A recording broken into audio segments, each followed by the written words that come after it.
ओम श्री माँ गणेशाय नमः। नमो शिवाय। 8वां अध्याय प्रारंभ। रक्त बीज वध। कृषि ने प्रारंभ किया। चंड और मुंडू की मृत्यु की खबर पाकर नित्य राज क्रोध से पागल हो उठा। उसने अपनी संपूर्ण सेना को युद्ध की तैयारी करने को कहा। शुंभ ने कहा, आज उदयुध नामक बिछाई दत्त सेनापति अपनी सेनाओं के साथ रणभूमि में चले। कंबू नामधारी दानव के 84 सेना नायक अपनी सेनाओं को तैयार करके युद्ध स्थल में प्रस्थान करे। कुटी वीर्यवश के 50वें धूम्रकुल के 100 सेनापति मेरे आज्ञा से आज युद्ध में चले। कालक दौहर्द मौर्य और कालकेश नामक दैत्य की मेरी आज्ञा से तुरंत कुछ कर दे। शुंभ सबको आदेश देकर हजारों बड़े बड़े दानव समूहों के साथ स्वयं रणभूमि में चल पड़ा। अपनी और विशाल असुर सेना को उन्मुख होते देखकर देवी चंडिका ने अपने धनुष्य की टंकार से समस्त क्षितिज और आकाश मार्ग को प्रकांपित कर दिया। साथ ही साथ देवी वाहनसिंह ने भी अपनी कर्कश ध्वनि के दहाड़ना शुरू कर दिया। देवी ने उस भीषण ध्वनि को अपने घंटे की आवाज से और भी कठोर बना दिया। धनुष की टंकार, सिंह की दहाड़ और घंटे के रव में दिगंत पूरित हो गए। काली ने उसी भीषण ध्वनि से अपने मुख को अपेक्षया अधिक विस्तृत कर दिया। इस प्रकार वह पूर्ण विजयिनी हो गई। उस भीषण कोलाहल को सुनकर आसुरों सेनाओं ने चंडिका, काली तथा सिंह को कुपित हो चतुर्दिक से घेर लिया।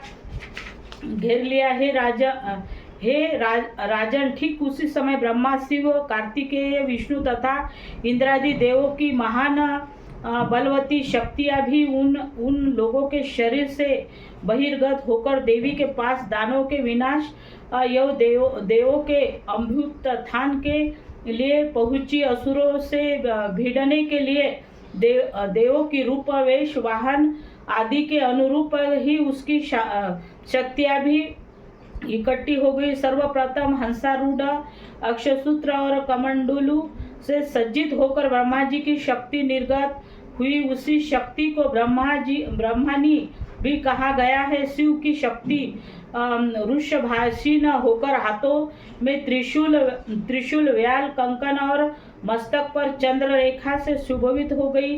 कार्तिकेय की शक्ति मयूरासीन हो हाथ में शक्ति धारण करके रणभूमि में उपस्थित हुई। इसी प्रकार विष्णु की शक्ति गरुड़ारूढ़ होकर शंख, चक्र, गदा, धनुष्य तथा खड्ग लिए आ धमकी। भगवान की यज्ञवारह रूपधारिणी शक्ति भी शुकर के वेश में वहां प्रकट हो गई। भगवान नृसिंह की नारसिंह शक्ति भी उन्हीं के जैसा रूप बनाकर आ गई। इस प्रकार हाथ में वज्र लिए ऐरावत हाथी पर आरूढ़ होकर इंद्र की शक्ति भी वहां उपस्थित हो गई। उन संपूर्ण देव शक्तियों से पूर्ण शिवजी ने देवी चंडिका से कहा, अब तुम मेरी प्रसन्नता के लिए शीघ्र ही इन असुरों का संहार करो। इतना सुनते ही देवी के शरीर में अत्यंत विकराल या उग्र रूप वाली चंडिका शक्ति की उत्पत्ति हुई, जिसके द्वारा सैकड़ों सियारिनों की सी ध्वनि निकल रही थी। उस अपराजिता देवी ने धूसर वर्ण वाले जटाधारी शिवजी से कहा, भगवान आप शंभु निशंभु के पास दूत बनकर जाइए। वहां जाकर आप उन दोनों दानवों और उसके साथियों से संदेशा कहिए कि वे दानव, यदि तुम सब जीवित रहने की इच्छुक हो तो सभी पातालपुरी को वापस लौट आओ, जिससे इंद्र को त्रिलोकी का राज्य प्राप्त हो और सभी देव अपने अपने यज्ञ भागों का उपभोग करें। यदि तुम मद गर्वित हो, युद्ध करना चाहते हो तो आओ। मेरी योगिनियां तुम्हारे कच्चे मांस को चबाकर तृप्त होंगी। उस देवी के भगवान शिव को दूत का कार्य सौंपा था, इसलिए वह जगत में शिवदूती के नाम से विख्यात है। शिवजी के मुख से देवी की ऐसी बात सुनकर दैत्य समूह क्रोधित हो उठा और उसी क्षण वे सब कात्यायनी के ओर झपट पड़े। तत्पश्चात वे सभी दानव क्रोधपूर्वक देवी पर अपने बाण, शक्ति, कृष्टि आदि शस्त्रों की भयंकर वर्षा करने लगे। देवी ने प्रत्युत्तर में अपने धनुष्य की टक्कर करके दैत्यों द्वारा प्रक्षेपित बाण, शक्ति, परशु आदि को सहज की काट गिराया। तदंतर काली आगे बढ़कर अपने शूलाधार से दानवों को चीरने लगी और खट्टवांग द्वारा उसका विनाश करती हुई रणस्थल में घूमने लगी।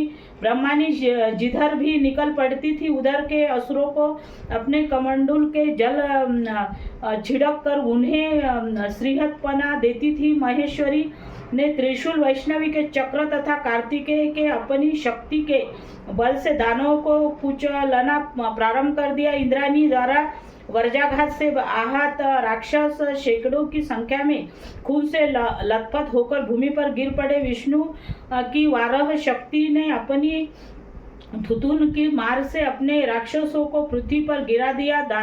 धाड़ों की मार से कितनों की छाती को विदारित कर दिया तथा कितने ही वैष्णवी के चक्र से घायल होकर भूमि पर गिर पड़े। कितने ही राक्षसों अपने नखों से फाड़कर नरसिंह शक्ति उन्हें खा डालती और समस्त दिशाओं को सिंह नाद से कांपती हुई युद्ध भूमि में विचरने लगी। शिवदूती के क्रूर अट्टहास से डरकर कितने ही दानव पृथ्वी पर धराशायी हो गए। तब उसके घराशायी होते ही शिवदूती ने उन्हें चबा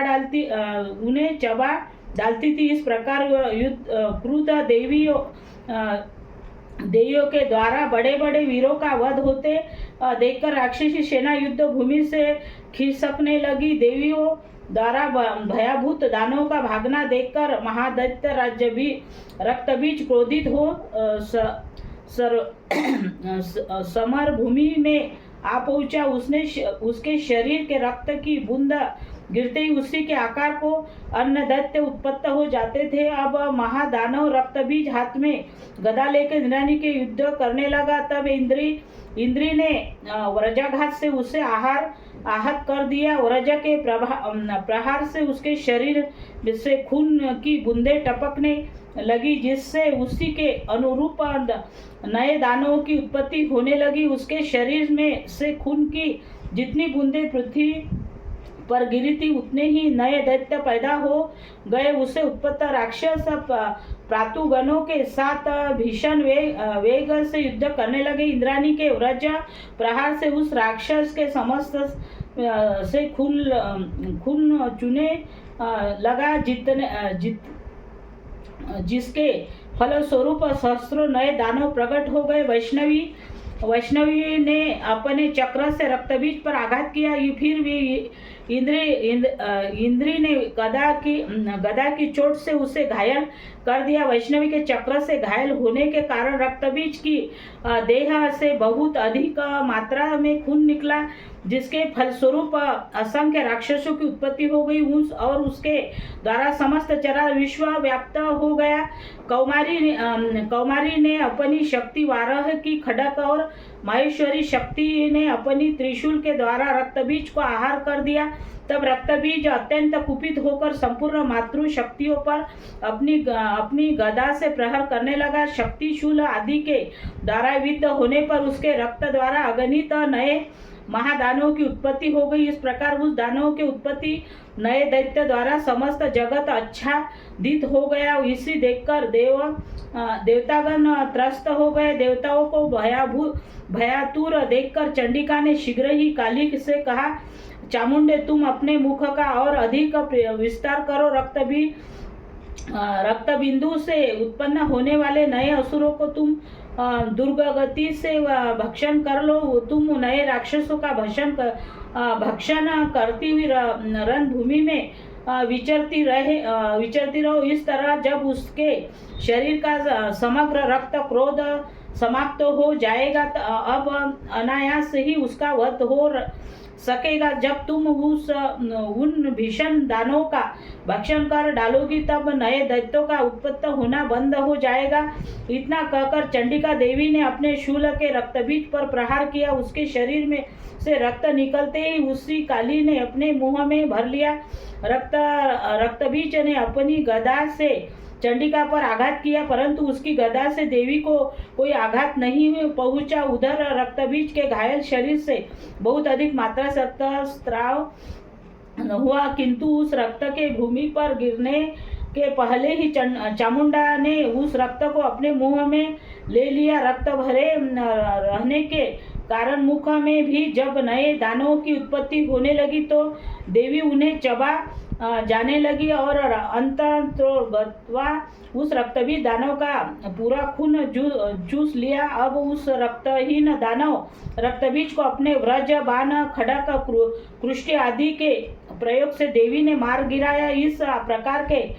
इस प्रकार हे राजन, शस्त्राघात से आहत होकर वह रक्त विहित दानव रक्तबीज धरती पर गिर पड़ा है। नरश्रेष्ठ, इस दृश्य को देखकर देवताओं का हृदय उल्लसित होने लगा। उन असुरों के रक्तपात के मद से विभोर होकर संपूर्ण मातृ समूह नृत्य करने लगा।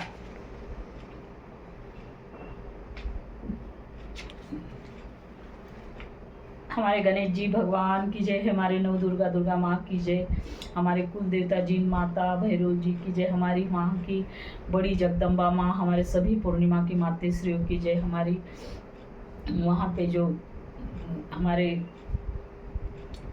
दंडे स्वामी मंदिर के पास जो माता बैठी है वो मातेश्रियों की जय, हमारी छोटी घाटपुरी बड़ी घाटपुरी की माँ की जय, हमारे महाकालेश्वर बाबा गणेश जी, माँ लक्ष्मी माँ सरस्वती माँ शिव जी भगवान अन्नपूर्णा माँ अखंड दीप वैष्णव माँ कालिंका माँ, हमारी कन्नौर की माँ, पृथ्वी के सभी मातेश्रियों पितेश्रियों और पृथ्वी माँ, भारत माँ, सूर्यदेव, चंद्र, गिरधर, तुलसा माँ, आप सभी को हमारे बच्चों का प्रणाम है। आप सभी की जय जयकार। हमसे बच्चों से अगर कुछ भी गलती होती हो तो हमें माफ़ करना। हमारे भाई, हमारे माँ, हमारे प्रभु, राधे राधे।